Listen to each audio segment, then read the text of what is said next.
Alright, I got a chord out. Who am I kidding? I don't know how to use this. Hi team, my name's Kamani Okira, and I'm here to talk about white supremacy and just what that concept is. So what is white supremacy? White supremacy on a personal/individual level is the innate feeling that humans that fit the construct of whiteness are the most evolved humans. This is founded on the concept that humans indigenous to the Africas, the Americas, Asia, Pacific Islander/Oceanic region are subhuman because of our darker hues, a concept called blackness. White supremacy is the primary conduit of today's social structure of the USA, which leads to violence and dehumanization in many ways. Just listen to people talk about their experiences in this society. Now, I actually understand white supremacy. The artificial feeling that our self-titled white ancestors are more advanced than other generalized groups because of an intense cultural purpose of dominion and destruction. Now, white supremacists, I get it, I feel you, you know? You think it's natural selection. That's gross, but I understand why you feel that way. This is the same impression the Bretons have had of themselves since their first interactions with our West African ancestors. I understand these feelings of white supremacy, but it's not a useful worldview by any means. Having a social system that operates on a racial perspective is a really primitive way of addressing biodiversity in humans. It's like giving Mozart a box of 12 colored crayons. It doesn't even make sense, and it's going to hold us back from our highest existence potential. Don't give Mozart crayons. So, this is complicated, folks. So bear with me, okay? Just hang in there. Going back to the feeling of white supremacy, the feeling that humans fitting the construct of whiteness are more evolved. This has essentially been programmed into how we approach history and discuss race. The basics of my position here come from a linguistic approach. When I was a kid, I was taught that a human's use of tools set us apart from other creatures on this planet. This is simple to prove incorrect. All sorts of creatures on this planet use tools, and some in ways that we can't contextualize. My position is that the foundation of what we consider to be sentience is our most advanced survival trait, pattern recognition. Think about it. Everything a human relies on is based on pattern recognition. I'm actually just making a bunch of pointless noise out of a hole in my face, but you're able to understand what I'm communicating because you recognize the meaning intended in my noise patterns. Written language is the same. Patterns of symbols with intended meaning. Mathematics is a language that we've developed to discuss patterns and discover new patterns, and is one of the most compounding developments of our nature. Science is a healthy blend of human curiosity and patterns of success and failure. Feelings themselves are developed from patterns of emotional response. Behavior is developed from patterns of human interaction and communication. In the same sense that we have these awesome developments for our application of our pattern recognition, we often give power to concepts that misapply it. This can cause great harm to our existence potential as a creature.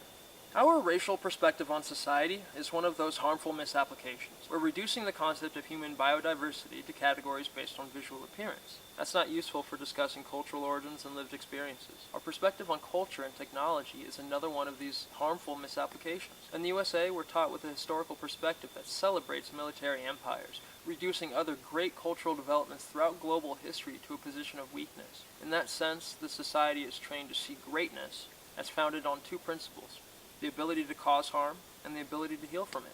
All of this stems from a foundational misapplication of our pattern recognition. Perspective is everything.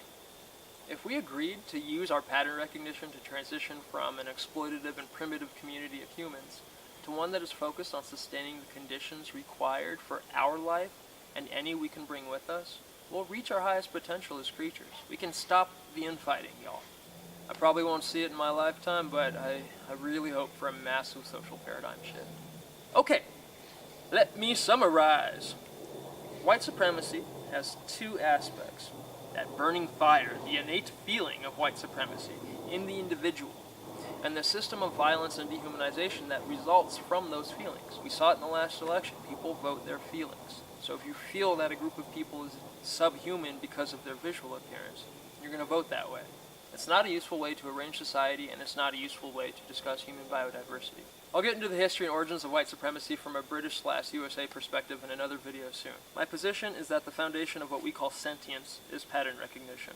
Race and racialization of society is a harmful misapplication of pattern recognition and a disappointing, primitive way of addressing human biodiversity. It's turned our basic visual appearance into a language. The social perspective on cultural advancement is also a harmful misapplication of pattern recognition, causing people to be disinterested in the vital contributions of our ancestors throughout the globe. It's complicated, but I have a solution, and I think y'all will love it.